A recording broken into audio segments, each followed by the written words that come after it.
use she, her, we. I use she, her, we pronouns because I really think this is about we. I love the way Native culture views family and culture and community. And so I always like to think about that in relationship to my role to this topic and to this work. So we have three folks with us today that are going to talk about facilitating fatherhood, factors, falsehoods, and findings around early relational health. And we're going to do each one. And if you have questions that are specifically about their topic, if you could please put that in the chat, then we might grab it before we move to the next presenter if it's specific to what they were discussing, or we would hold it to the end for Q&A. So I'm just going to put this in context a little bit for those of you who have not joined us before. The Washington Fatherhood Council is really all about systems change. And so we do that work by lifting up the voices of fathers and the science around fathers being able to be the fathers that they aspire to be for their children and their families and their communities. So not about moms or dads, but about families. And the mindset shift of how we think about families as a collective of providers is really what we are focused on promoting and thinking about in relationship to long-term systems change. The other part of it that we lean on in the science is the unique role of fathers in their child's development. And when I say fathers, I want you to think about that as a broad definition of father-like parenting and mother-like parenting. I don't want anyone to think we're not talking about same-gendered parenting or trans parenting or folks who have fluid identity around gender. It isn't that as much as it is different types of brains that interact with little people as they're developing. And there is a unique role there. And there is a special relationship around a biological father that children really live with for the rest of their lives, whether they have a relationship with their father or not. And then the last piece of the science that drives us and the understanding of the system that drives us is that all fathers need to have the supports that may help them in that quest to be the fathers that they aspire to be. And we know from our recent study of the state of fatherhood in Washington that that is really a difficult thing to get our hands around across all of these systems that serve families. We know that the data is very thin in terms of where dads show up in those systems. But as we did our environmental scan and our fatherhood survey, we heard from dads and we heard from community members that the capacity for us to serve fathers in a way that meets their unique needs is pretty thin in across the board, across the disciplines. And so part of the opportunity for us today and in this series is to think about that. How does this influence your work? How does this connect to where you have a sphere of influence around how we might make our services more father-friendly? So that is my piece of this, and my honor to now hand it over to our first presenter, Nick Kosovac. And each of these individuals is going to say what they want to say about themselves because it's part of their presentation in terms of giving you an idea of their background and what brings them to this topic. So Nick, I'm going to have you go ahead and put your slide deck up. Thank you for the introductions. For those who came in late, if you could please introduce yourself in chat with a bit of an explanation about what brings you to this table. Hello, welcome. So my name is Nick Kosovac. I've worked in pediatrics for around 30 years or so in many different capacities. For about 10 of those years, I did home visiting. A couple of those years were with families that had preemies after they went home from the NICU. I then studied infant mental health, became endorsed as an infant family specialist. Most recently, I returned to graduate school, became a pediatric occupational therapist, which is what I do now. My particular area of interest in general is fathers and infants. So that's typically the lens that I come through with my thoughts and perspectives.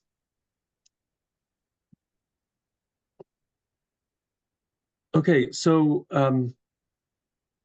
first I just want to give a land acknowledgement. We're in the ancestral unceded lands of the Spewalapubsh people.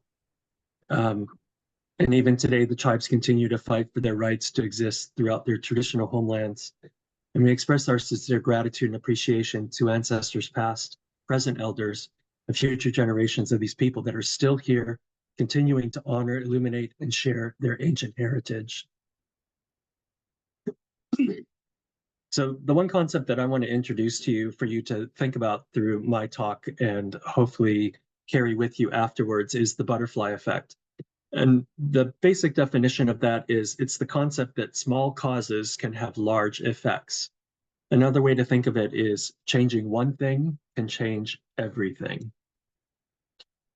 So as Anne alluded to in her introduction, we do have this emerging lexicon, and I think most of us, are still kind of struggling with what words do we use, what terminology, and trying to be mindful and respectful, not to offend anyone.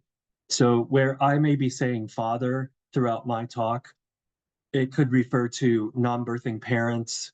And I thought maybe do we start calling it a paternal parent, because paternal is more of a style, characteristic or attributes, rather than a specific gender or sex identity.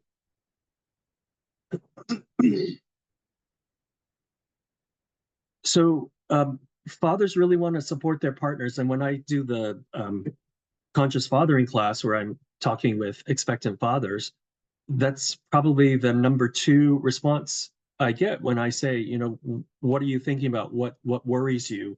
What questions do you have? They just want to know how to support their partner and also the baby. So if you are working with fathers, try to think of ways that you can coach them how best to gather information in this new role that they have of being a father. One thing I have found really important also is that most parents, if not all, are barraged with information from all directions. So if we can teach fathers how to scrutinize, how do you sift through and filter all of this information that they're getting? And most fathers, expectant fathers that I've met, they're just trying to be open. They're trying to learn. They're trying to take in everything, and it's just way too much. Not to mention, a lot of it is misinformation, or it doesn't apply to their child, or it's just irrelevant. So how can we help them to sort through all of that information? And one suggestion, or maybe a method or a strategy that you can help them with is how can they plan, revise, transition, or implement your suggestions? So one example is what I call a help list. And I actually got this idea from a dad who said he and his partner, his wife, sat down and they made a list of all the things that they wanted help. So when family or friends said, what can we do to help with the new baby? They already had a list, they had it posted, and they said, go take a look at the list, and whatever you want to do from the list would be great. That way, the help that was being offered was what the couple specifically needed, the family wanted and needed, not just what people were willing to offer them. So one question that I help dads with for them and to help with their decision making is ask yourself, is this best for my baby, or is it convenient for me? And I have found that a lot of our parenting practices, especially in the United States, have everything to do with convenience for the parent, and it's often at the expense of the baby. Now, that's not to say there's going to be times where parents have to choose the convenience, which that's okay. But if they're aware that they are doing that, if they're mindful of it, then they understand that there may be consequences or outcomes that they need to address in the future. So in trying to define the fathering role, this is what I've kind of come up with for the most part, that they establish, nurture, maintain mutually engaging, meaningful relationship with their child. To me, that's key. That's number 1, is that connection between the father and child, father and baby. You can call it connection, bonding, attachment, relationship. It is absolutely the most important, and I'll say more about that in a minute. That they respond and provide for their child's basic needs, that they discuss and execute equitable agreements with the child's mother, and that's whether they're in a relationship with them or not, or if they're non-residential. But then also to recognize that in this new role, fathers are also growing and developing just like their child is growing and developing, so that they understand that their change is going to happen, they will be transformed. It's also important to keep in mind that if you've seen the Center for the Developing Child's early child development videos on YouTube, one of the first ones they talk about is experience is what builds brain architecture. So if we can help fathers to understand that having experiences with their baby is what's going to help and feed into their development. One of the more common things that fathers are hearing now, and every single class that I've done in the last year and a half, 2 years, the new phrase that fathers are being told is, if your baby is crying, don't respond to them because they need to learn how to self-regulate. Exactly how are babies going to self-regulate? If they suck on their hands because that's what soothes them, they're born with reflexes. They're not controlling their arms. So how are they going to self-regulate when they can't even control their body? So what needs to happen is that co-regulation. So helping fathers to understand that fathers are going to be calm and soothing and help their baby to calm and soothe. And this is a little video. I'm going to try it, and I'm afraid there might be lag, but maybe you can still get the gist of it. And just look for that co-regulation. Whoops, sorry about that. Come on up, we got to do good. Look, now, now, we're gonna get these shots. Look at me now. The tape, they be on. You're gonna be good. I know you're gonna cry, but it's okay to cry. It's gonna be okay. It's okay to cry. So come on, get these shots right quick, so we don't get our way. So I can hear you scream and cry when you get in the car. But I know you're gonna be hard. You're gonna be all right. Lay on the table for me, come on. Uh-oh, here we go. You ready? Come on.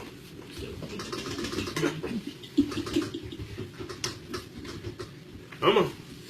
Now you got look. Now look. Now it's gonna be like, oh, I got your hand. I got you. Dad, hold on a second. I got you. Damn, you strong, boy. I got you. All right, pumpkin. Oh, Nice Lord. and Hold on. easy. Oh, Lord. Oh, man. Come on, man. I feel you, man. Come on, man. Daddy, look. Come on, let's go. Are you Get it over videotaping with, this? I man. hope I know it, man. Man, I know it, man. I'm sorry. Man, I know it, man. Look at Daddy. You gotta look at Daddy. You gotta look at Daddy. Oh, man. I know she's thinking you got it any kind of way, man. Come on, man. I know it. Oh, mama. Daddy know it. Daddy know it. Those are too big. He's not gonna do Daddy it. know it. Back in One more, pumpkin. one more. Oh, Lord. I know it. I know it, man. Please. I know. Come on, Dad. Come on. See that on Come on, man. Facebook. Come on, man. Come on. I know. They did you wrong. They did you wrong, man. I know. They did you wrong. I know. You can explain to Dad. Yeah. What she did to you? She did. She started in you. It hurt. Okay, we calm down. Okay. Daddy, you know, told you Daddy gonna be him. Well, you strong though. Hopefully you were able to see how effective that dad was in co-regulating with the baby and how quickly the baby calmed down. One of my perspective is that I believe that dads dyad differently. Fathers are different than mothers. They don't do things the same. And this is where the lexicon can come in too. We might call it paternal parenting style versus maternal, maternal parenting style. And it doesn't really matter the sex or the gender identity or fluidity of the person, that you can still have a parenting style that either leans towards maternal versus paternal. So most fathers identify with the role of provider or protector. They tend to turn their babies outward and introduce them to the world, where mothers tend to turn them inward. Dads help to prepare their babies to take risks, to explore, discover, and venture away from secure base. Essentially, cutting the symbolic umbilical cord. Fathers help with emotional regulation. where mothers tend to encourage emotional expression. Dads tend to teach their children about rules and socialization. And if you think of like sports and games, following the rules, being a good sport, saying good game, high-fiving whether or not you won or lost the game. And then fathers instill inherent value in their child, like cutting and polishing a diamond, preparing to present them to the world. The fathers have emotional experiences too. And in the interest of time, I'm going to just skip through this. But one thing I want to just highlight is, have you asked the father what the labor and delivery was like for them? And just a quick story, I had a classmate who had a baby, and I was the designated person to bring them the meal train from our class, and I went to visit them, and I asked the mom, how did things go? And they had planned for a midwife birth at a midwife clinic, but they had an emergency and she had to be rushed to the hospital, and she ended up delivering in the hospital. And I knew that was not what her dream was, what she had envisioned. And she said, oh, it turned out to be amazing. The staff was incredible. And she just kept gushing and gushing about what a beautiful experience it was for her. And her husband, who was kind of a quiet person, was sitting nearby. And I just turned to him and I said, so how was it for you, Brian? And there was this long pause, and he looked down and he just went, it was awful. It was absolutely awful. So we need to take into consideration, what are the father's perspective? What's their experience? And as Anne was alluding to, there are so many examples of how fathers feel left out. And even in the terminology, we call it maternal child health. WIC is women, infants, and children. And to Anne's point about making it more family-centered, how can we do that? And even we talk about mother's birth support. In the registration forms, often they'll say registration covers mom and a support partner. Okay, well, where's dad? Like, does he not even get a mention in this? And yeah, mom can bring a support partner, but that's for her. What about the baby? Where's the baby's father? And just another really quick story. A dad told me about his wife was in labor for like 34 hours. And he said, I was up the whole entire time and I was with her. And he said, I didn't even get a chance to eat. So I was lightheaded, I was sleepy, I was tired. Well, then after 34 hours, the baby's heart rate was starting to drop. I believe that's what it was. So, okay, emergency C-section. Well, now she's being carted off to surgery. And he's thinking, okay, is my baby going to die? Is my wife going to die? Like, he was really stressed and anxious and kind of freaking out. Well, they went through the emergency C-section, and he said everything went fine. And baby turned out okay, mom was okay, but he was just totally spent. And as he's leaning against the door, he said the anesthesiologist walked by him, slapped him on the arm and goes, you okay, bud? And kept walking.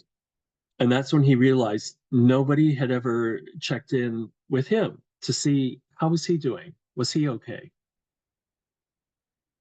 So these are just all the examples that I've come up with where I've seen the father-infant disruption or the exclusion. And there's even more. And if you're one who reads research on mothers, fathers, families, I strongly encourage you to be very discriminating and really scrutinize, because a lot of times they use terminology like parents when actually the subjects were only mothers, but it gives the appearance that it's both mothers and fathers, and yet fathers are excluded. Others can also have perinatal mood and anxiety disorders, what we used to call postpartum depression. So far, the research has shown that about 10% of fathers have postpartum depression, 5 to 15% have a type of anxiety disorder. The highest prevalence that this meta-analysis found was in the 3 to 6 month period after the baby was born. It was 25.6%. That's 1 in 4 fathers that has a PMAD. And then if mom has a PMAD, it goes up to around 50%.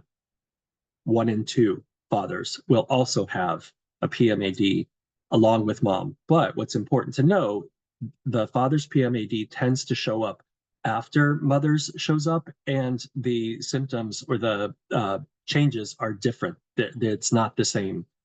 And Postpartum Support International is a fantastic website group of people that have wonderful information and resources. We also have a fantastic resource here in the state of Washington called Perinatal Support of Washington.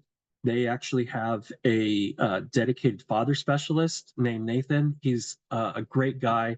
I met him not that long ago. He does a support group I think it's every Tuesday night. So there are resources available if you know anyone that needs it. And to me, as I mentioned, the father-infant relationship is everything. It underlies all the domains of development, meaning the baby has to have a relationship with someone in order to instigate and motivate the development. It's a precursor to lifelong physical and mental health. If you've heard of the ACEs study, it is the most important factor to develop resiliency as a skill, and it will be the basis for every relationship for this child's entire life. One way we can help to educate and encourage dads to establish that connection and that relationship is tell them to start talking to the baby, even in utero. I did a program where we used to meet the families right after the baby was born while they were still in the hospital. So the babies were often less than 24 hours old.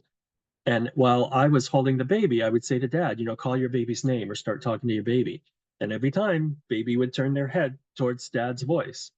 And he was often shocked and surprised, couldn't believe that baby recognized his voice. And all the time, every time mom would say, oh yeah, he used to talk to the baby all the time while I was pregnant. So that's one of the easiest, earliest ways that they can start getting to know their baby and their baby to get to know them. And another thing I would just strongly encourage you to do is just start asking dads, how are they doing? Check in with them. One caution I have is try not to use the word feelings. Like, don't ask, how are you feeling? Ask, how are you doing?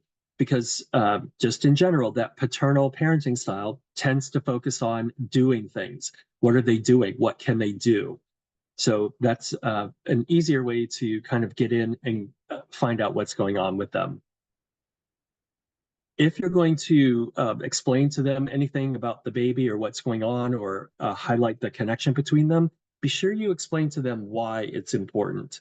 When they get the why aspect of it, that's when it really sinks in and they understand and they're able to take it with them. So I pose to you a question you can ask yourself. Is this best for this father or is it convenient for me? And there is a term that's been identified called professional gatekeeping, where professionals are kind of gatekeeping fathers in that role. So maybe we can reflect a little bit on ourselves and our own work and how we do that. And fathers love their babies. Hopefully this will go through too. And I'm almost done. So beautiful. To me,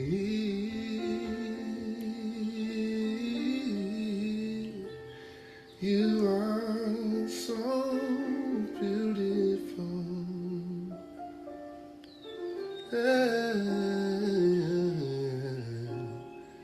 To me, can't you see?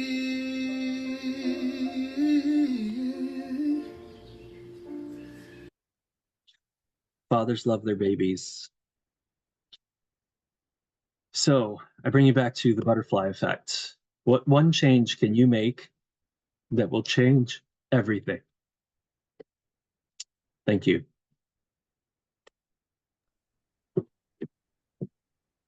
Thanks, Nick. I love your video. It's always so impactful to see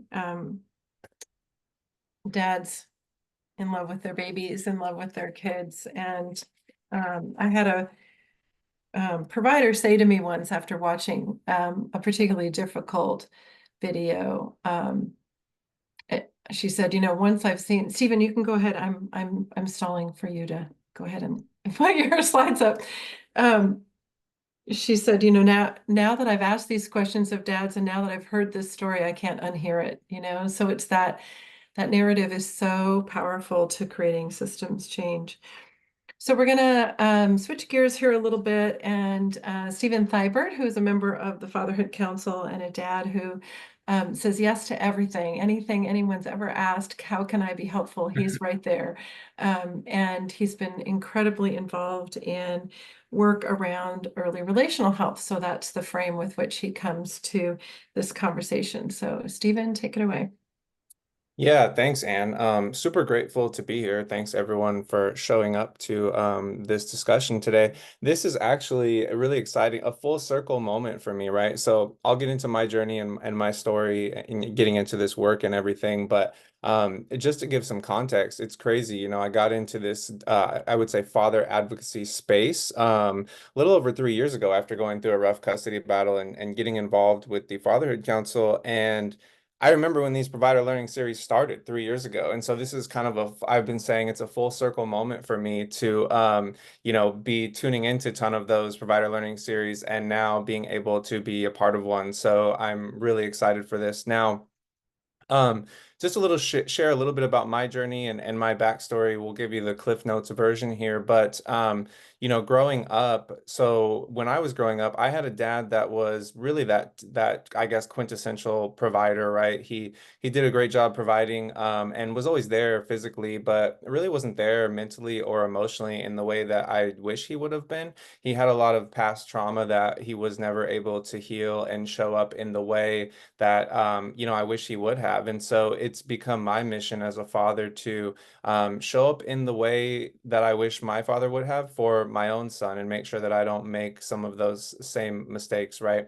And so, but about my journey, a little bit about when I found out I was going to be a dad, right? It was an interesting time. It was March of 2020, right? And we all remember what happened then. So it was about 2 weeks before lockdown. I learned from my son's mother that she was pregnant and that we were having this baby. And so that was a very, I said there was a lot of fear. I was really worried about becoming a dad because I always wanted to be a dad, but I never really knew like what that would look like when there was no plan, right? This was not a planned thing.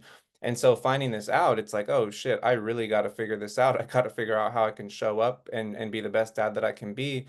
And so what I did was I tried to look for supports, but I didn't really know where to look. And so, I mean, the way that thankfully, I'm a big reader, right? And so I swear to you, I ordered 4 or 5 books on fatherhood and read them all pretty quickly to figure out what can I do to make sure I have, cross all the T's and dot all the I's. And so thankfully there was that, right? So anyways, in terms of relationship, right, me and my son's mother were not in the best relational place when we had our son. There was a lot of, I think, things going on for her mental health and honestly my mental health as well, right? But things were not, they did not get better after the birth of our son, right? And so it was a beautiful process, a home birth process, right? I always say it's the most beautiful moment of my life when he was born, and I loved that experience. But her recovery was really tough. She had a really hard time recovering. I was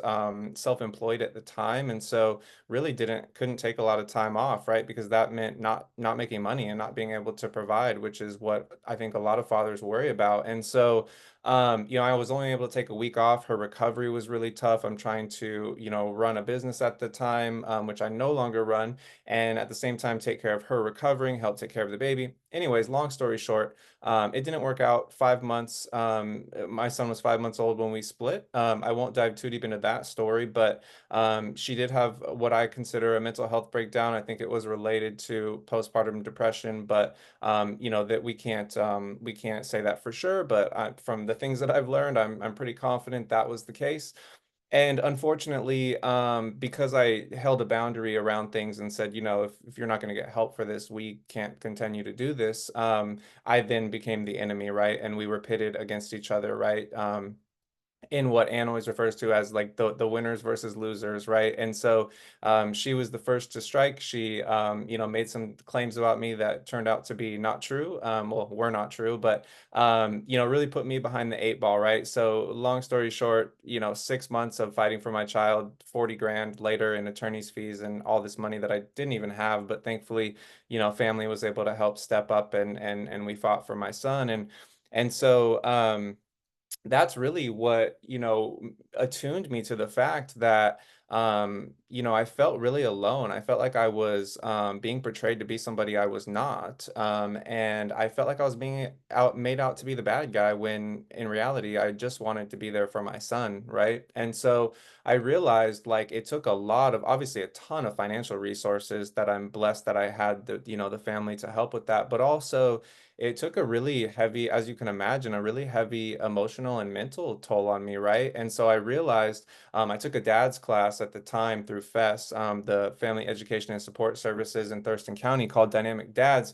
And I loved the class and I loved it. It was what it was teaching me. And it was this kind of, you know, of course, when you're court ordered to do something, you're like, I don't really want to do this, but let me just check the box, right? This is BS. Why am I being told that I need to take this course to even be around my kid type of thing, right? But in that, I tried to go in as anything in life with the best mindset and perspective around it. And what can I gain from this experience? What can I learn?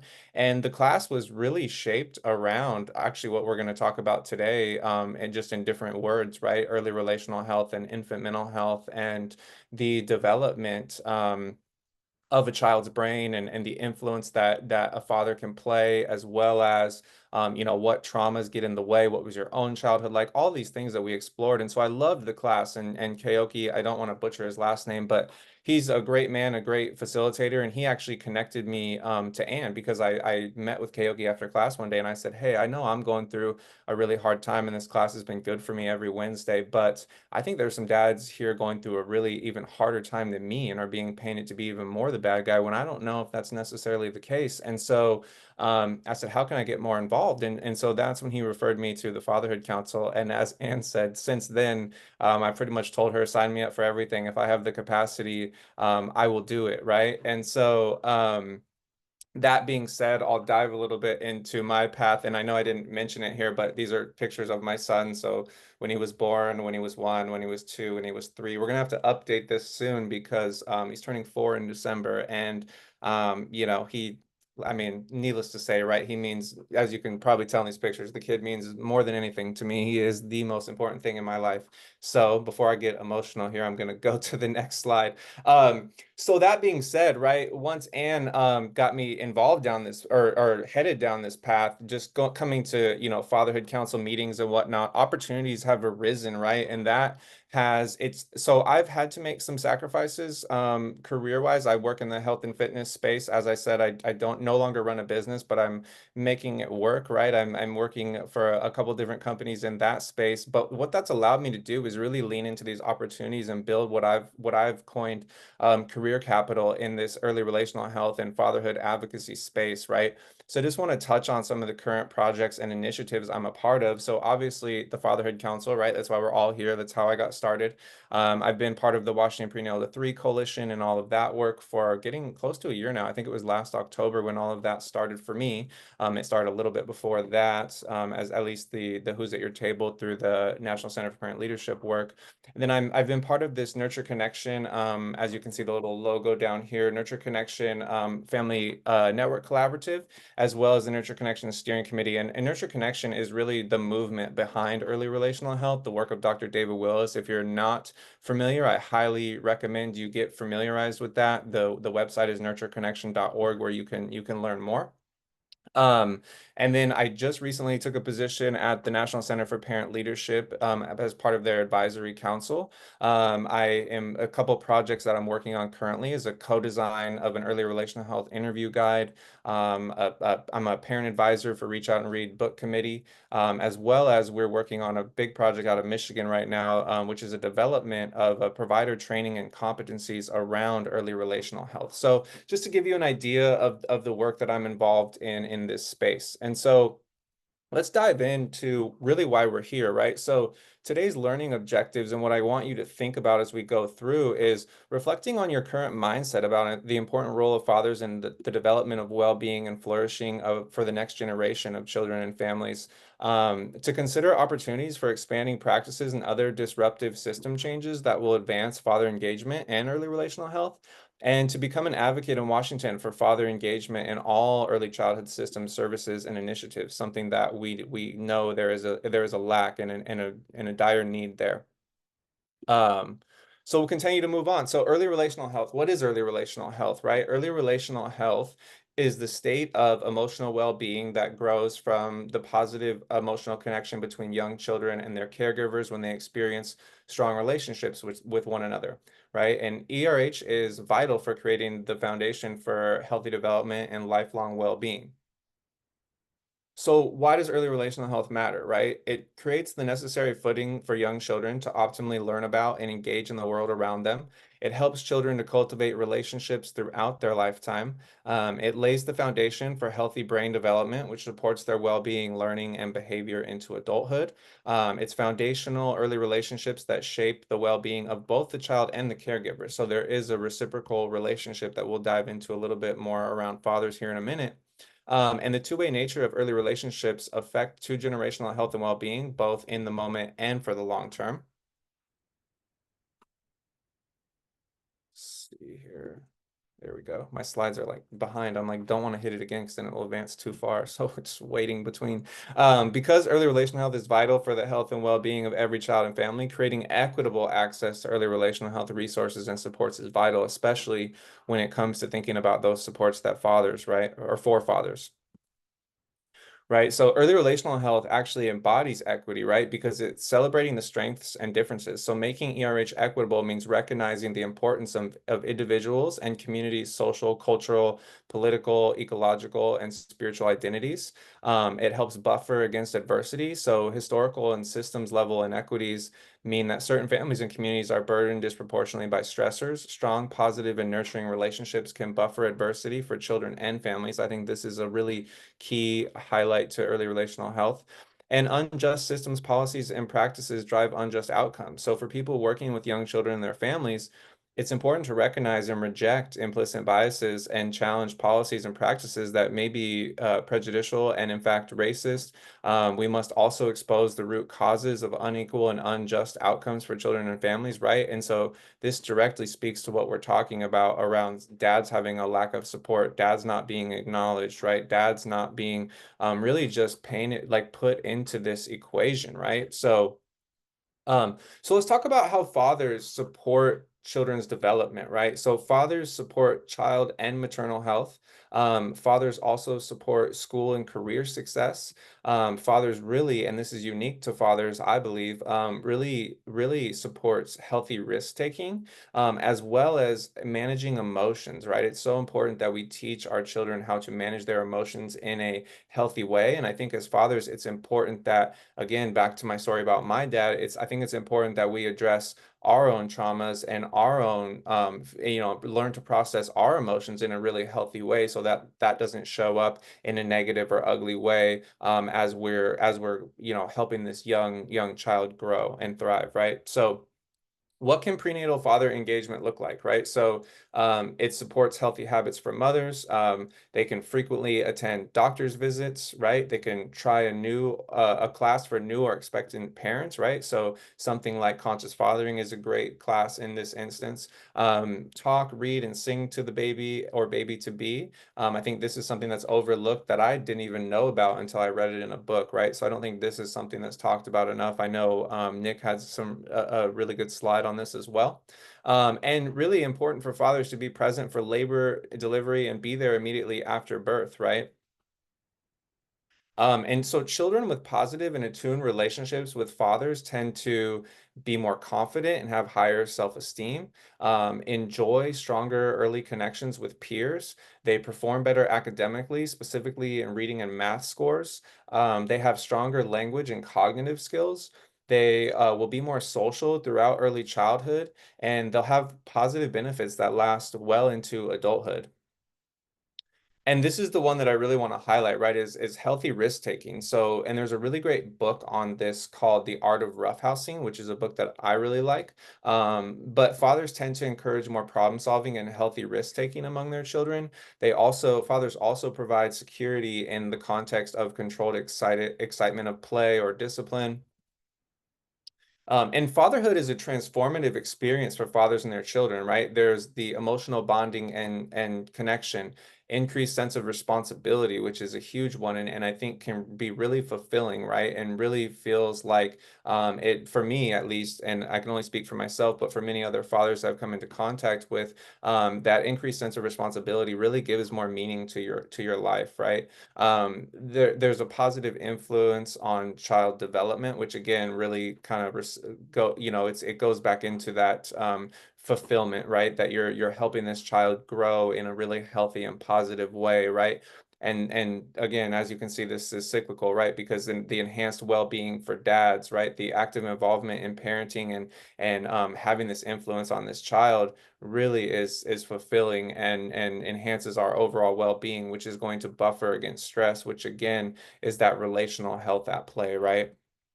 So how can we support dads in ERH? So this is really what I want any provider here to think about, right? Especially here in Washington State. How can we support dads in early relational health, right?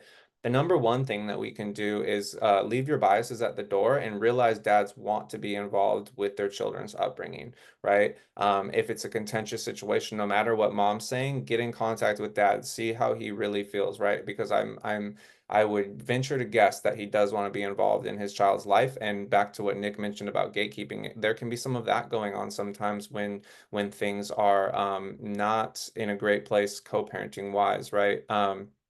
And that is something that I had to deal with early on. Thankfully, we're in a much better position now, and we co-parent very well, and it's a success story. But that's a story for another day.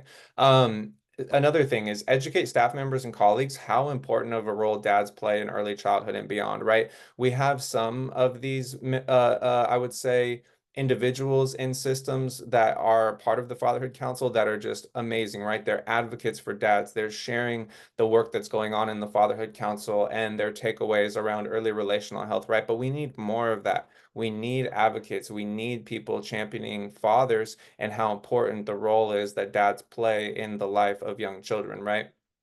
Um, and then figure out what supports your organization offers for dads. Is there anything specific to dads, right? Or is it a one size fits all type of thing, right? Is there anything specific to dads? So that leads into, is something missing, right? What kind of supports could be provided, right? Prenatal, 0 to 3, 3 and beyond, right? These are things that we need to be thinking about. And who can you collaborate with to provide supports for dads that you might come in contact with, right? Are there opportunities for dads to be involved in emergent or ongoing parent work, right? I know for myself, this has been a tough space to navigate and to continue to try and get opportunities, right? And so I know I'm a persistent individual and I'm going to keep at it, right? Because I feel like this is part of my life's work. But imagine the barriers, like if there are dads that want to get involved, but there just aren't opportunities, right? I think that's a major lack right now. So these are the things I want you to think about. I'm going to share a video before we wrap up here, and this really just is going to illuminate and paint a picture of what early relational health looks like, especially with a very young infant. They need to work on that, right? Yes. Okay. Did you understand it though? No. Okay. All right. Huh? Oh no, not this one. This is gonna now. Yeah, that's the last one. That's what I was wondering. I don't know what they're gonna do next season because they did some stuff this time. Exactly what I was thinking. Oh yeah. Right. Don't bring that again. You know what I'm saying? Don't do the same stuff. You know what I'm saying? Yeah, that's like that. Yeah. Like go somewhere else with that, but don't break here. You know what I'm saying? Yeah. That's what I said. And then it was like, you know what I'm saying? And I was like, what in the world? Don't do that here. You know what I'm saying? Yeah. Yeah. Yeah. Really? I thought the same thing. We think a lot alike, huh? Oh, that's crazy. Right. Thanks, everyone. Such an expressive little dude. I love him. He has just got so much affect going on there. So Stephen talked about get involved, stay involved, be involved. Oftentimes we get questions from folks about, where are services? How do I find things? And I think we're at the point in the evolution of this conversation in Washington for people to say, let's look inside our organization. Let's think about what we can each do, because there is a dearth of resources. There are very few culturally specific services in Washington. When we did our environmental scan, what we found is it's very thin on the street. There isn't a lot going on. And one of the things that Stephen alluded to that is so true and often spoken is that idea of, well, I went to this class, it was so great, and then it ended. And then what? There isn't a place for men to come together to create social connections around themselves and their kids and other men, and or to find mentorship, to talk to folks who've been down this path before them. So one of the things the council is really attuned to right now is all of the data and the focus around social isolation and how devastating that can be to parent-child relationships and men's mental health and physical health, right? The connection between social isolation and long-term health consequences is really profound. So as you're thinking about this, as you join us for different types of conversations, think about how your organization could just do some little things differently and what a difference that might make. And we are very happy to work with any organization that wants to go down that path. We've done it quite a bit, actually. Dieter just did a presentation last week for the early Head Start folks in the Longview, Kelso area around fatherhood and fatherhood engagement. And Jose, who's going to join us now, stepped in and talked about his experiences. So that is the work, right? That is our collective work, is for us to be out there really promoting this within our organizations. Once you've heard the story, it's hard to unhear it. And once you've turned on the dad switch, you will see all kinds of things in your environment that you might be able to change that doesn't require a lot of new investment. It just requires some innovation. And sometimes there is a small investment, like if you were going to step into this work and do provide some of the evidence-based fatherhood programming. But what we know from our partnership with those organizations is running those circles isn't that costly. And so and I think there is an appetite. I think there is an interest. So thank you, Stephen. You're getting lots of love in the chat. We so appreciate your voice and your passion and your persistence. And it is folks like you that are moving this dial. And we do have literally hundreds of men now around the state who have become involved in this work, and many who are speaking in lots of different ways and lots of different places to share their voice. So if you're inspired and you want to have that in your sphere of influence in some way, in a group that you participate in an organization, please think about how we might be able to support you. So Jose, I have stalled now and I see that you're ready to go. Jose Romo Ramirez is also on the council. He works at the Department of Health in the WIC office, and he's going to talk to us about his experiences as a pop, but also in his work with conscious fathering. So take it away, Jose. Thank you all for being here. Before I start, just a quick identifier. I'm wearing a light blue shirt, white undershirt. I have facial dark brown hair, brown skin, and dark black hair. Before I take a moment, I just like to thank you all. I view anyone that touches families and children as community heroes. To be in this work, we're in a work that we can't leave work at work. We take these stories and emotions home. And that's truly what has changed me being a father. And I'll share, as Anne shared, a little bit of my journey, but you'll hear a lot about my story, my children, and how they've changed my emotional and mental state to be better and learn from them every day. So I owe my life to the WIC program. Not only do I work for them, but I started my WIC, my world in the US at 6 months old. I was born in Mexico, raised by young parents that were finding their way in this country. They were 16 and 18. So I had a lot of other family support, we'll say, at that time. And then I started my WIC journey professionally working out of Los Angeles, out of WIC out of South Central Los Angeles. And those 4 years really helped and really helped me learn what value in life is, and really children and families. And that's kind of been my calling ever since then. And then I worked 10 years in public health in WIC in King County. And now I am a WIC program monitor that has the awesome honor to go visit clinics throughout the state of Washington. So that's just a little bit about my current role. But the other real reason that I'm here is I do one, through these two experiences, what you're seeing here is a picture of my co-creator, as my good friend Tui will take his word. We had, so what really inspired me to do more as a person that thought I was in the program, in the maternal prenatal world, and having two different experiences really scarred me to do more. And that's what I hope to highlight, some of the conscious fathering classes that me and actually all three of us have touched, and what can be done when you actually give dads confidence and skills that they want and are asking for. So the first picture you see here is midwife birth at a hospital that I will not name, but where it's really not treated, intended to be treated for the co-partner. And maybe the only role that I had was to go meet strangers and be open with strangers in one weekend that I've never met. It just didn't work.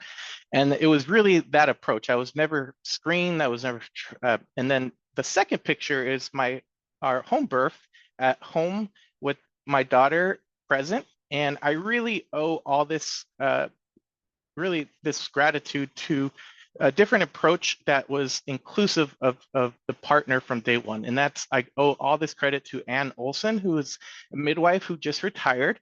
But I really owe her everything, because she encouraged that the visits to be relational building to anyone that would be in the young child's life. She treated the family, not just a maternal person, because she started to build this concept in me that I didn't know, the term early relational health, but she started to plant that seed for both, not only me, but my next teen, which was my child, which was really eye-opening. And also she was the very first person that actually asked me and started to tell me that, hey, you're going to go through changes. How are you feeling, from very day one, which was really inspiring. Where I came from public health, where I saw that like mood screenings only being done in home visits for maternal, but never for the partner. So really, in a quick story, not to get sidetracked, just to share how she allowed the sibling to start already having connection, is one of the things that she would do is,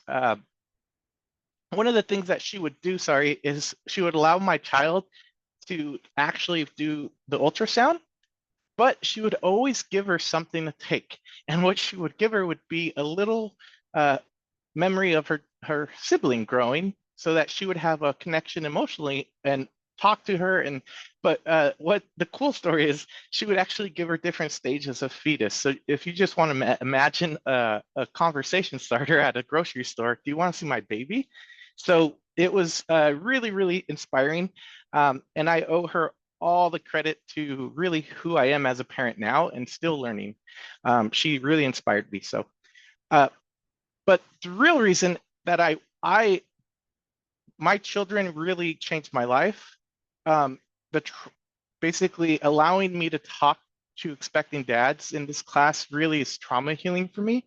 The reason I say that is my mom suffered from mental health and depression and epilepsy, and I came from a domestic violence upbringing where now understanding some of my ACEs and seeing how my ADHD, have seen a lot of me really inspired me to learn how I can have barriers and learn my mental capacities so I don't have any trauma on my children. And some of those, so I can share a little bit.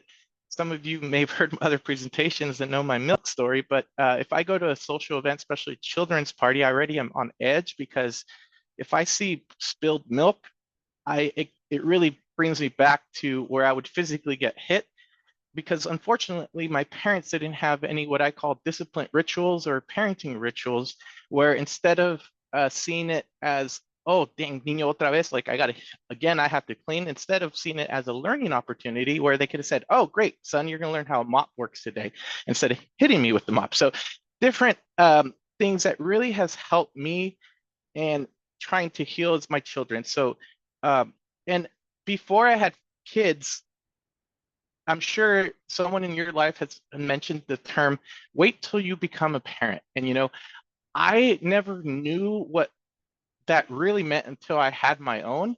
And really, I never knew how to express that to people until I learned this term, early relational health. And to me, really, the key is nurturing relationships. As a parent, we are growing, and this relationship is growing too, as we know the biological connection that we have is there, but the emotional connection is nurtured. And that really is something that I recall the importance of the first 1,000 days of not being barriers to that system. And I'll present an article that highlights that here in a second. But I remember this vividly because my daughter, Delilah, was about 6 months old, where I started to really see more emotional interactions that I was having with her. I remember I called my grandma in tears and I said, I finally get it, Tita. I finally get it. I said, I am so sorry for sneaking out, doing all back talking to you. This is because I never knew how much love someone can have towards something, and that person grows and just never understands what they're doing to that connection. So this term and nurturing connection really has helped me explain this and see the value in my class. Before I get to that, this study was from the Fragile Families and Child Wellbeing Study that has now been changed. Title has been changed to the Future Families and Child Wellbeing Study. Was a long study that followed over 5,000 children born in the U.S., including a large oversample of born to unmarried parents. Actually, Anne in forget what presentation, I think Dr. Josh Sparrow introduced this article to me in another presentation, but what I took from this was a little different than what others might read into. To me, is this pie chart down here. And what I took from this is this: most unmarried fathers are very involved during the pregnancy and immediately after birth, especially fathers cohabitating in visitation units. Over 80% provide support to the mother during the pregnancy, and over 70% visit the mother and baby at the hospital.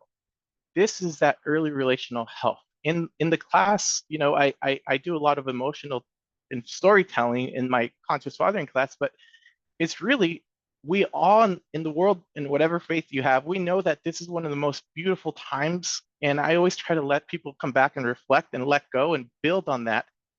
This is that opportunity that they're also seeing as something magical, miracle of birth, right? But what also the study really shows, and what's really scary, and this is what I want all you to think, because I hope that we can all work towards a solution. The study also followed these families, but by age 5, only 50% of the non-cohabitating fathers see their child in the month sampled. Less than 50%. So what happens between that glow time to age 5? So I just want you to think, because there's a lot of systems, and kind of go back to even thinking of some of the hospital consequences that were unfortunately are improving. But remember, at one time, the co-parent wasn't even allowed in that room. Then we said babies need to be away, separating that emotional connection or attachment already.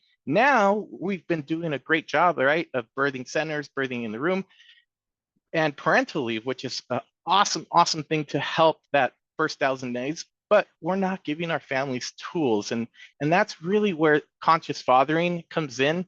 It's nothing more than giving parents, young dads, confidence and skills that no one's asked or no one expects them to know. And what I mean by giving them skills is practical skills that I'll let the founder here in his words, or in the book title, Bernie Dorsey, the Guide to Expectant Fathers. 20 years ago, when Bernie stepped into the classroom to teach his first fathering class, men were not expected to know how to care for their babies. Bernie started conscious fathering. So exactly what I experienced was no one thought, why do I need to talk to you about meconium or colostrum? Why do I need to show you the baby-sized stomach?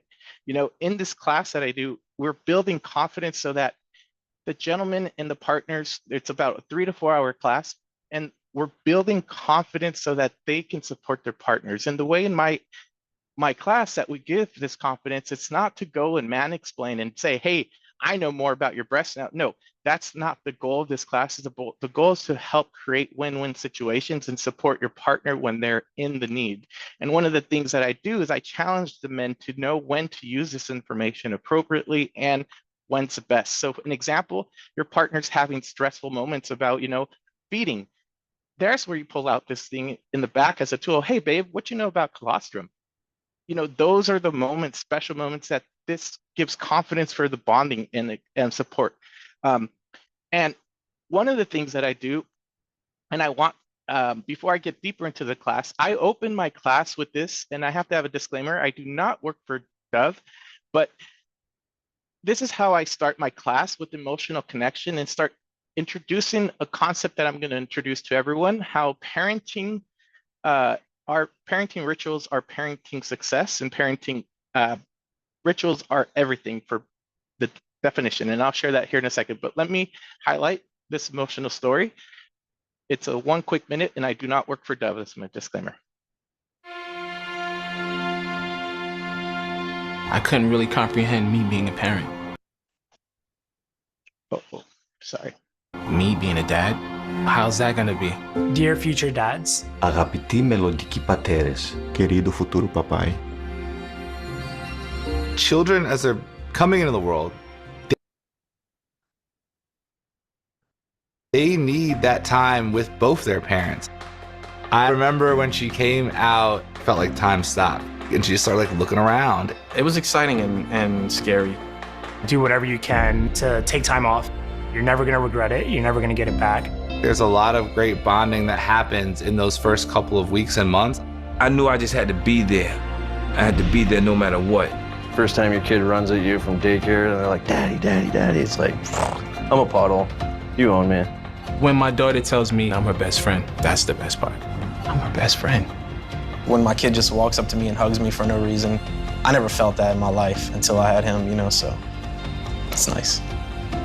I might need a second, I'm sorry.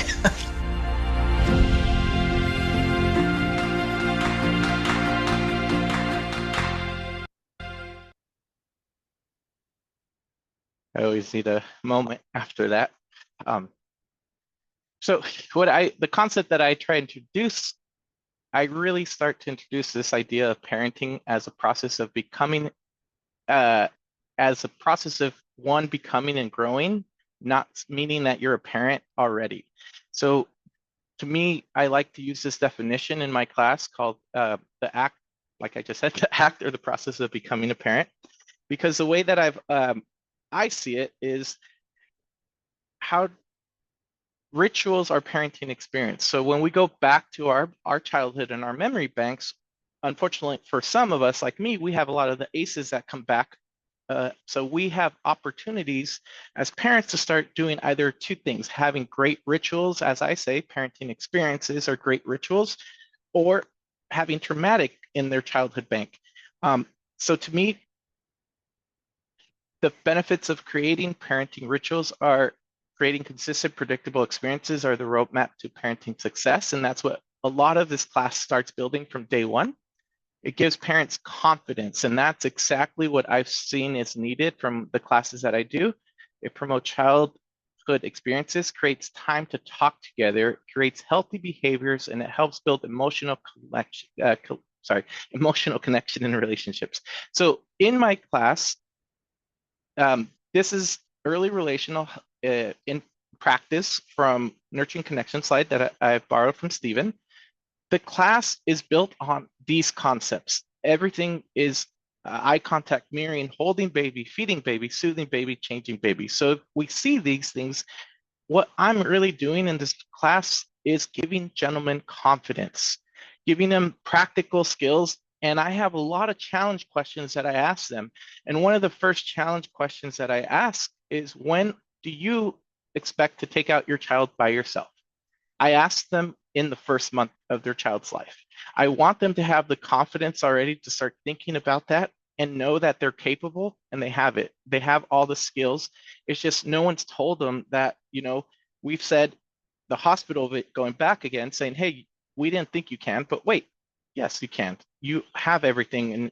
And so just to give you an idea of who comes to this class, I'm going to share a story that I always tend to get a little emotional, but with his permission, this class is open. I currently teach this out of Valley Medical, Puyallup, and Tacoma General through Conscious Fathering, through Washington Parent Trust. So it's open to anyone. So during my icebreakers, I do a question says, what are you most excited or anxious about with this coming pregnancy? And a gentleman who's about to share his story, he said, well, I've always had a dream that I'd be able to cut my baby's umbilical cord. And later he started opening up, and he shared the story is that when his child was first born, he was unfortunately incarcerated. And he shared, this time around, I want to do the best and have the most knowledge I can, because he opened up and he shared he never met his child because his baby died by age 1. So I just want you to kind of think about, when we think about infant mortality and maternal mortality, to think about the surviving victim.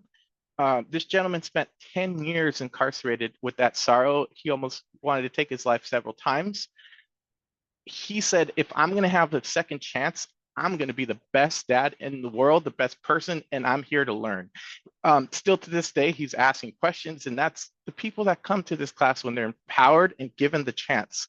So one of the things that the structure of this class is based on parenting CPR, that everything's consistent, predictable, reliable. And one of the things that I start to encourage partners and providers is giving parents this practice, right? Seeing how you can start creating an expectancy in your practice that is a ritual, and start seeing this as a special time to bring families more early relational concepts. So inviting them into your practice. So, but back to this class, one of the things, like I said, I'm really just teaching them confidence and giving them practical skills that they are going to be able to feel hands-on from day one. I remember the hospital setting from when the bassinet and first night, I prepare them to know that, hey, don't be like me, just sitting there thinking, oh, I get to rest too. Nope. And then the nurse comes in and say, hey, bud, it's on. You're on now. I want them to have that confidence from day one. So we go over this concepts that you see here: eat, burp, clean, change, and rest. And when I say we go over these concepts, like we really, I should have worn a little graphic here for your lunch, but I have my models here if I can grab them. But the stuff that I actually cover is tangible things, because we want to see things. So I also share with them, the breast. I also share the milk size. I have them hold it to know how much really they need, so that when they're going to be supporting their partner, they truly are supporting them. I share with them also some personal videos, but I really tell them that, treat the hospital, if you're invited or in that relationship status, that, this is your private area, and treat it like your bedroom. Your role is to support your partner and guard. Feel confident to ask if someone's coming in, say, hey, who are you? How are you helping my family? Or, because that was something that we saw very different in the hospital when we saw a code and then saw people come in mass that we never met. It almost put my partner in shock. So those are things that I wish and I help educate and giving confidence so they kind of know what's going on. I'm not going to share the full video, but what I share here is like I share the calmness, and I share, plus things that are nuanced that maybe they are not being told or asked, like to know what your role is when your partners go with the placenta. So just a little to share. That's a placenta right there. Yep. So with that, you can see I get a little excited, but I hope to give you guys some ideas of how when you do include and make intentional asks or try to intentionally include, we want to learn and we're willing to learn, because there's nothing more beautiful than the miracle of birth. So I'll leave it there before I get too sappy. And we'll see if Anne has any questions in the chat. We love your sappy, Jose. Okay, did you say man explain? Tell me more what you mean by that. That just, you sort of glossed right over that, and sorry, something there. I think there's something there. So I don't mean to, maybe, hopefully I didn't offend anyone with that. What I mean in that concept is I try to empower knowledge and use of knowledge in a respectful, appropriate way that's supporting emotional and encouraging relational building. I didn't get too deep into this, but I have about 20 minutes of my presentation that I talk about relation and co-parenting. And that's kind of where I was getting that. So what I mean is when you have this knowledge, how do you best support your partner? Because my big head, in the back, I'm a big pusher of breastfeeding. And both my children were able to breastfeed, but we know that one of the big determinants of breastfeeding is support.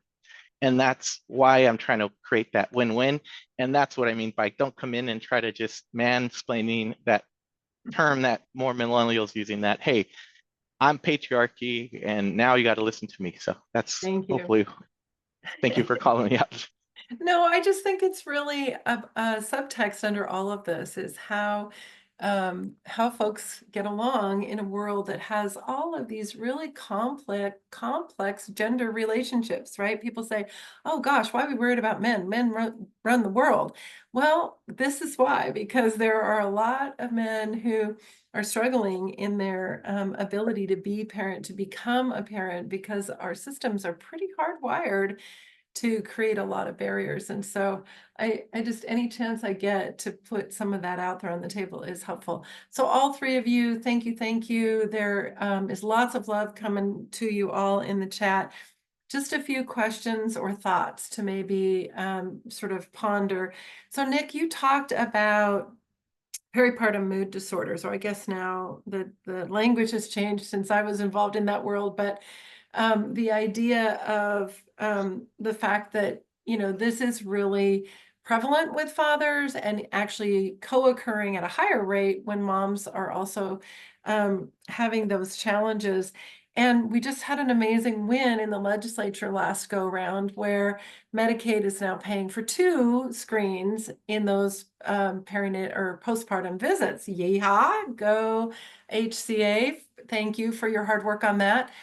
What do you see as a way that we all could support that actually being implemented, right? Because sometimes we get policy and it's the right policy because it's doing what we want it to do. But what could we all do around helping folks see that we should be asking data and we should be screening? One thing that comes to mind is if you are working with dads, that just becomes your routine, your ritual, that you ask them, how are you doing? Hey, could you answer these 10 questions for me? It's a screening and it may help to direct them to services or support that they might need. I also think it's really important that this is a conversation that's normalized, especially between the parents with each other. So when I do the conscious fathering class, I talk about that and I encourage them to agree with each other that if either one starts or if either one says to the other that you're acting strange or what's gotten into you or what's wrong with you, that either one of you agree to go talk to a qualified professional. And I emphasize that because there are still providers who are not familiar with PMAD. They've given bad information and bad things have happened.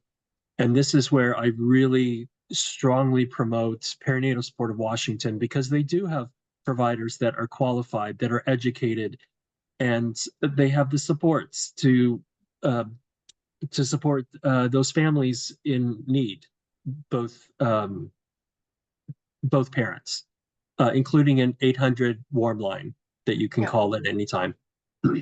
Yeah, and kudos to the subcommittee of the Children and Youth Behavioral Work Group that is focused on prenatal to 5 early relational health for seeking that funding, promoting that funding, and establishing and supporting that line. And then for the folks who do it, for hiring Nathan as a father expert within that context. That's what I meant earlier by saying, how do you look at what you're doing as an organization and just turn it a little tiny bit? And that's an incredible resource that didn't exist until those folks, those actors made that change happen. So yeah, thanks for pointing it out, because I think we don't see men as in that context of peripartum mood disorders at all. We can also educate the fathers to ask for it themselves. Thank you. That's what the other thing I was fishing for. Yeah. So how can people advocate for themselves? Or if you're working with dads, how can you help them advocate for themselves to say, hey, I'm just feeling a little off, and say that to a provider, and see if you can get that culture shift to happen. Absolutely. So Stephen, you talked about hold on one sec, Brian, I'll grab that. You talked about going it alone and feeling like, this system was really hard for you to navigate as you and your wife were splitting up with this little tiny guy, and you really were pushing hard to be part of his life. Can you talk a little bit about what you think some of the dynamics are around that? Why is it hard for dads to find what they need? Or to seek what they need? It's both of those things, maybe. Yeah, I don't know. I mean, I guess part of all the advocacy that like I've been a part of has been to like let's change this. I mean, all the work that you guys do at the council, right, is like trying to just make supports more I would say, what's the word? Just more like readily available, I guess, or making like, this is the point of provider learning series, right? I feel like to like show providers how they can better support dads, but also for providers to watch these different learning series and learn where resources may be for dads, like, in the chat, those that are asking about FES and things like that. I think for me, because I feel like I've done so much healing and growth, I wasn't afraid to ask for help, but I didn't really know where I would go for support, if that makes sense. And so, but that was like one thing that helped a lot was obviously like connections within the council and like making some acquaintances, I would say, and dads that had gone through similar stuff, just like the dads that I met at FES and led, that was, over 3 years ago, and I still stay connected with them. And so, yeah, but I mean, I just think it's hard because especially when you're in a situation like I was, you're being made out to be this person that you're not. You're being, as we always say within the council, right? You are guilty until proven innocent, instead of the way that the laws or the system is supposed to work, where you're innocent until proven guilty, right? And so I think that in and of itself just makes you feel really alone and can really take a toll on your mental health, because due process, right? The court process takes a long, long, long time. I mean, it took, and you guys know a bit of my journey, but it took 6 months of jumping through hoops before they were like, oh, okay, you passed this eval, this eval, this eval. I guess you can be a decent dad. And now you can see your kid more. You know what I mean? So like, and being kept away from your kid, like, especially when you're going through a separation like that, that was like, I mean, my love for my kid was what was like getting me through, but I was hardly able to see him. When I had supervised visits, when we went through this situation, it's like I could see him twice a week for 2 hours, and I had to pay somebody to watch me watch my kid. I mean, that will really take a toll on you mentally and emotionally. So I think that's one of the things that makes it really, really hard. And so it's just so important to, and this isn't even related to finding like resources for dads particularly, but I think it's just, this is why having a good support system is so important, like your family, friends, people that you can trust and actually go and talk to, and that will support you emotionally, you know? So Yeah, yeah. Thanks for sharing that. So, one of the things that we talk a lot about is how to create those connections and how to support fathers coming together. And one of the ways we do that is, or we begin to do that in community, is through our Fathers Matter community cafes. And Dieter has popped both of those in the chat that are coming up.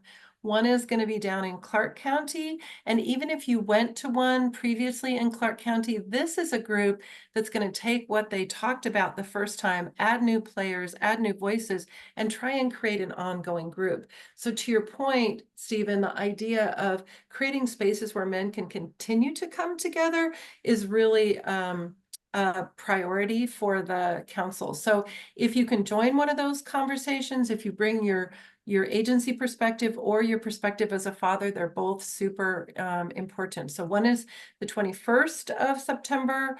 That's the one in King County, and then one is the 28th of September, and that's in Clark County.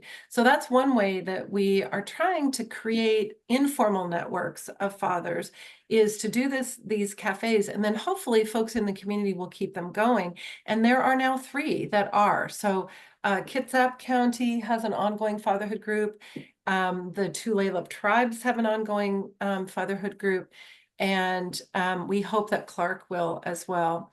So think about that. Think about how you might support that work, come together around that work. And then, so Isaac, to your point about stigma, those conversations are powerful. Anytime you get dads and providers together to talk about what fathers experience, stigmas and biases are part of that story, right? Because in Stephen's story, and part of it that he didn't share, graciously didn't put anybody on the spot, but I'm going to say there were actors that weren't really willing to hear his side or listen to his part of the story. Well, that is a stigma that yields an outcome that is really creating hurdles for dads. So that is all of our work, Isaac, is about creating opportunities for people to come together around what is the story, and how can you hear that story and create that connection with those fathers in a real way that gets you past any of those preconceived notions or those biases that may be individual or system biases that create those outcomes in terms of how fathers interact or show up in our systems. So last thought that Jose, and then I'm going to have each one of you do one last thought for everybody. Sure. If there's not a conscious fathering in your hospital near you, what can you do? Oh, great. I can take a quick question there. So one thing, I put a toolkit. Actually the WIC program, the National WIC organization, created a clinic toolkit. It's about 10-15 page steps, and it says the most important thing, if you haven't, is start a committee and start a plan. But that will guide you, because if you don't have a conversation or include them from the start, then you're already missing out. So I think the most important thing is start asking, bring it up in your discussions, in your planning. One thing I can tell you, the state of Washington is committed, especially through the support of Anne and the State of Fatherhood Study. The Washington State WIC program has committed to engaging dads, and it made the WIC state plan. So now we cannot back out. We are moving forward with walking the walk now. So you can see that is one example, at least government in clinic. I also put a couple other links for someone that asked. These are organizations that are doing external work with supporting their communities and fathering. There's a Latin one too I didn't put in there, but Brothers Reaching Robe is amazing. They've started like a basketball league for coaching men. Just an example. The other one, 21st Century Dads, is a support group for dads with special children with disabilities. So just a little there.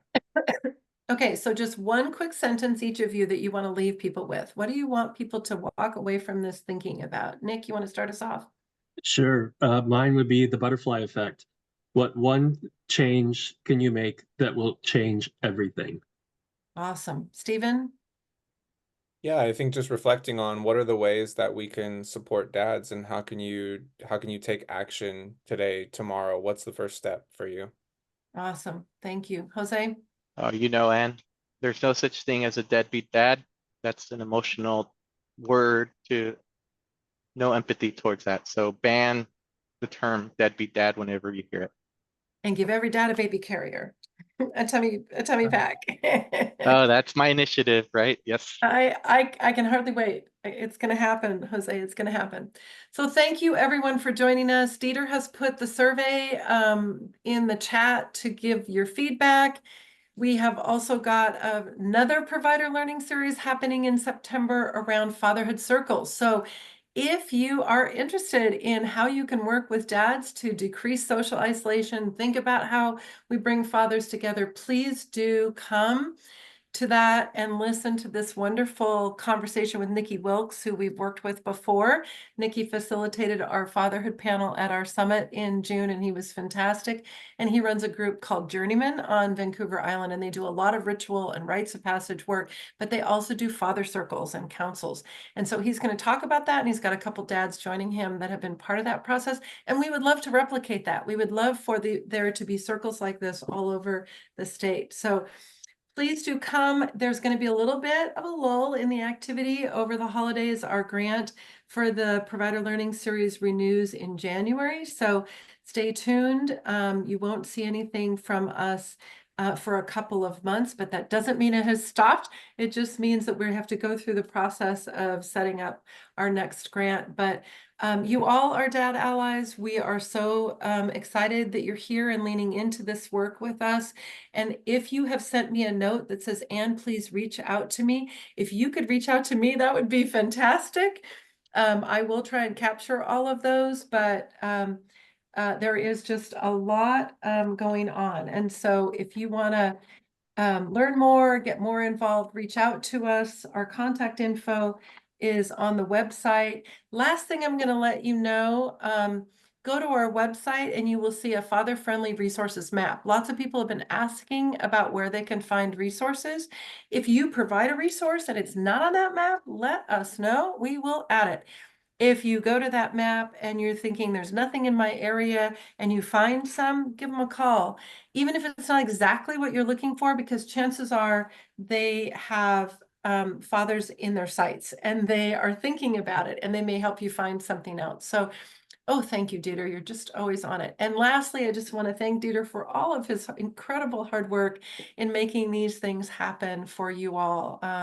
He is such a partner in promoting this work with fathers. So thank you all. Have a wonderful last bit of summer, and we hope to see you at a cafe coming to a community near you. Thanks for joining us.